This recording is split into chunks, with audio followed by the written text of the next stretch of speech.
Our 15th wedding anniversary was supposed to be a celebration of everything we'd built together. Instead, it became the night my husband publicly buried our marriage. The dining room overlooked the harbor, glowing beneath crystal chandeliers. Friends, family, business partners, nearly 40 guests filled the room. Expensive wine flowed. Laughter echoed across the marble floors, and everyone believed they were attending another picture-perfect Carter family celebration. Then Daniel stood up and tapped his champagne glass. "I have one more surprise tonight." Everyone smiled. So did I. He reached toward the entrance. A young woman stepped inside wearing a tight white dress, one hand gently resting on her noticeably pregnant stomach.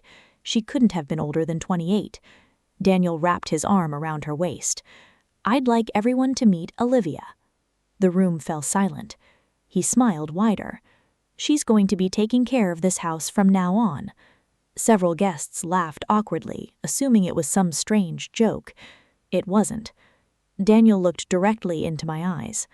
"We've been together for almost 2 years." The silence became unbearable. "And our son will be born in 4 months." I heard someone drop a fork. Someone else whispered my name. Every eye in the room turned toward me. They expected tears, screaming, a flying wine glass. Instead, I smiled. I slowly lifted my champagne flute. "Congratulations." The room looked even more confused. Daniel frowned slightly. He expected a fight. Instead, I calmly wished everyone a pleasant evening and excused myself. The next morning, Olivia arrived with 6 Louis Vuitton suitcases and a moving company.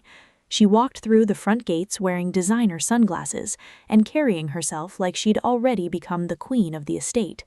She smiled at the movers. "Everything goes into the master suite." 3 hours later, security escorted both of them off the property. Daniel chased after me in the driveway, shouting one question. "Emma, how did you take everything from me overnight?" If you think betrayal deserves consequences, stay with me, because Daniel had absolutely no idea he never owned a single thing. My name is Emma Carter. I'm 39 years old. For the last 16 years, I've built one of the largest luxury interior design firms on the East Coast. People believed Daniel built our fortune. He encouraged that lie. He loved standing on magazine covers, giving interviews, talking about his empire.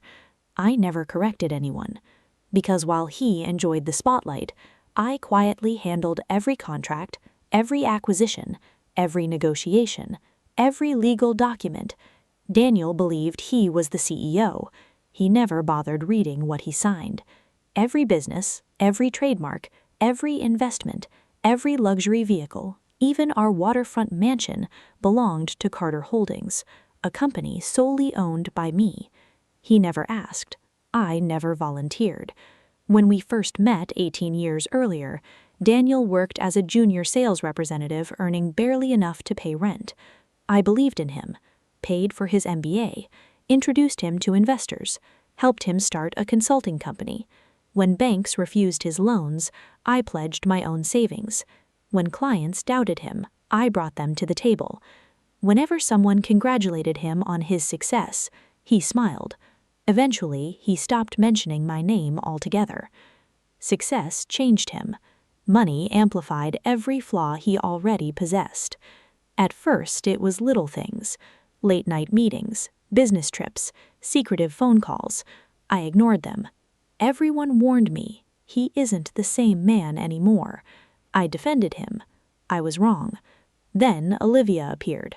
Officially, she was his executive assistant. Unofficially, she became his shadow. She attended every meeting, every gala, every business dinner. Within months, employees stopped coming to me. They only answered to Daniel. One afternoon, I walked into my own office. Olivia was sitting behind my desk. My assistant quietly whispered, "Mr. Carter said this office belongs to Olivia now." I simply smiled. No problem. I picked up my laptop, walked out, said nothing. Daniel thought he'd won. He had no idea I was already documenting everything. Every company credit card used for luxury gifts, every hotel receipt, every hidden transfer, every forged expense report, every deleted email. Quietly, I hired forensic accountants, private investigators, corporate attorneys. None of them contacted Daniel. I wanted him comfortable. Careless people leave the best evidence, and Daniel became very careless. 6 months later, family photos disappeared from the walls.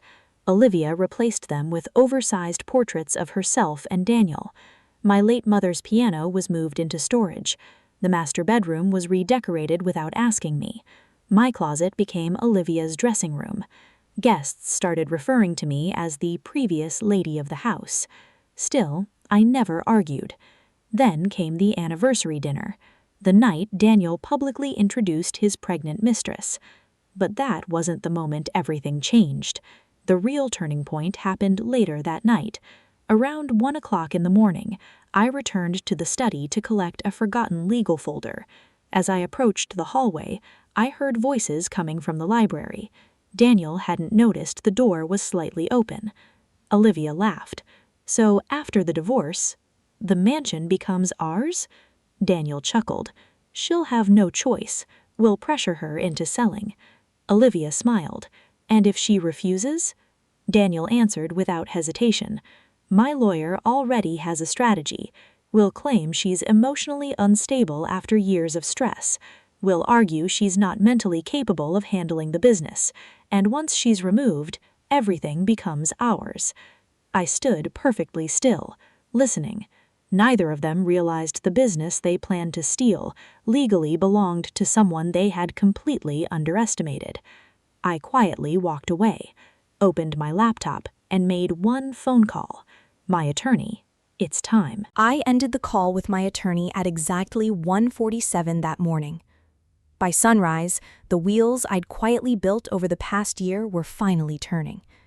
At 8 o'clock sharp, I walked into Everett Cole's downtown office carrying a leather folder that weighed less than 3 pounds but contained 16 years of my life. Everett had represented me since Carter Holdings was nothing more than a small design studio operating out of a rented warehouse. He knew every contract, every acquisition, every trust, every holding company.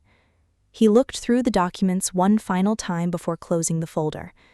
There isn't a single legal path for Daniel to claim any ownership. I wasn't surprised. I had insisted on that structure years earlier. Whenever we purchased a new property, Daniel assumed putting everything under Carter Holdings was simply better for taxes. He never questioned why I remained the sole shareholder. He signed wherever I pointed, never reading beyond the signature line. Everett leaned forward. "Do you still want to save the marriage?" I smiled. "No, I want to save what's mine." Within 48 hours, 3 separate legal teams were working simultaneously. One prepared divorce filings, another finalized Daniel's immediate removal from every executive position. The third negotiated the sale of one subsidiary that Daniel believed was the foundation of his wealth. I wasn't destroying my company. I was simply removing the illusion that it belonged to him. Meanwhile, life inside the mansion continued exactly as Daniel expected. Olivia redecorated the nursery. She ordered Italian furniture, imported wallpaper, custom chandeliers. Every invoice was billed to company accounts. Every purchase became another piece of evidence. One afternoon, she walked through the house carrying paint samples. "I think this room should become the baby's playroom." Daniel laughed. "We'll knock down that wall later." I looked at them, smiled politely. "Whatever makes you happy." They mistook my silence for surrender. It was the biggest mistake of their lives. 3 weeks later, Daniel called an executive board meeting. He wanted to announce his expansion into Europe. Nearly 60 employees filled the conference room. Investors joined by video call. Financial reporters waited outside. Daniel loved attention. He adjusted his tie, straightened his jacket, walked confidently toward the executive entrance. He pressed his access card against the scanner. Red light. He frowned. Tried again. Another red light. The receptionist stood up. "I'm sorry, Mr. Carter. Your credentials have been deactivated." The room became silent. "What? My credentials? There must be a mistake." Before anyone could answer, Everett entered alongside two members of the board. Behind them, corporate security. Everett calmly placed several folders on the conference table. "As of 8 this morning, you are no longer Chief Executive Officer of Carter Holdings." Daniel laughed. "Nice joke." Everett didn't smile. "The board voted unanimously. The controlling shareholder approved your immediate removal." Daniel looked around the room. What controlling shareholder? Everett quietly slid a thick binder across the table. Inside, every corporate filing, every shareholder agreement, every acquisition, every signature. One name appeared on every ownership document: Emma Carter. Daniel flipped page after page. His hands began shaking. This can't be right." "It is. You signed every one of these documents. You simply never read them." For the first time in 18 years, Daniel realized he had spent his entire marriage working inside someone else's empire. Security approached him respectfully. "Sir, we'll need your company laptop, your phone, your access badge." Daniel looked at me desperately. "You knew? I built this with you." I calmly answered, "No, you built your career. I built the company." He had no response. Employees who once applauded him now looked away. The investors quietly watched everything unfold. His reputation collapsed in complete silence. But the board meeting wasn't the end. It was merely the beginning. By noon, every corporate credit card assigned to Daniel had been canceled. Luxury memberships disappeared. His company vehicle was collected. Private jet access revoked.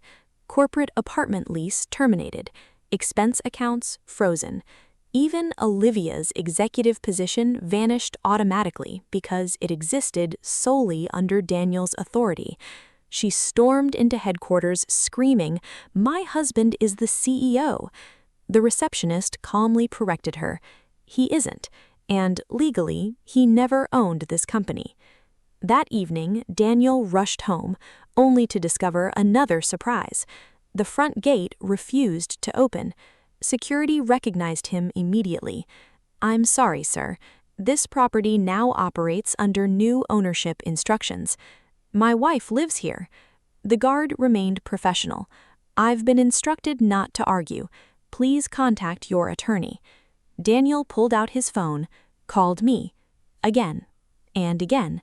23 missed calls, 31 text messages. I answered only once. His voice cracked.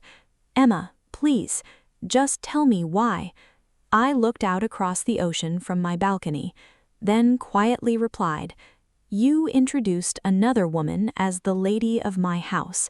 You forgot one small detail. It was never your house." I ended the call. The divorce was finalized 7 months later. Daniel contested everything. He lost everything. The judge reviewed every financial record, every ownership document, every trust agreement. The outcome wasn't even close. Olivia stayed with him for less than a year. Once the money disappeared, so did she. The expensive vacations ended. Luxury cars vanished. Designer shopping stopped. Eventually, she moved back into a small apartment with the child. Daniel accepted a regional sales job for another consulting company. Ironically, he now worked for one of my former competitors. Sometimes people recognized him, not as the famous CEO, but as the man who lost everything because he believed someone else's success belonged to him. As for me, I expanded Carter Holdings into 3 additional states, opened 2 international design offices, started a scholarship program for women building businesses from nothing. I never remarried, not because I stopped believing in love, but because I learned the difference between someone who loves you and someone who loves the life you've built. Every Sunday afternoon, I still sit on my waterfront terrace with a cup of coffee, watching sailboats drift across the harbor. The mansion feels peaceful again, not because it's larger, not because it's quieter, but because everyone inside earned the right to be there. If there's one lesson my story taught me, it's this: betrayal may break your heart, but preparation protects your future. People can steal your trust, they can steal your time, they can even try to steal your happiness, but they can never steal what you've built with wisdom, patience, and the courage to stand your ground.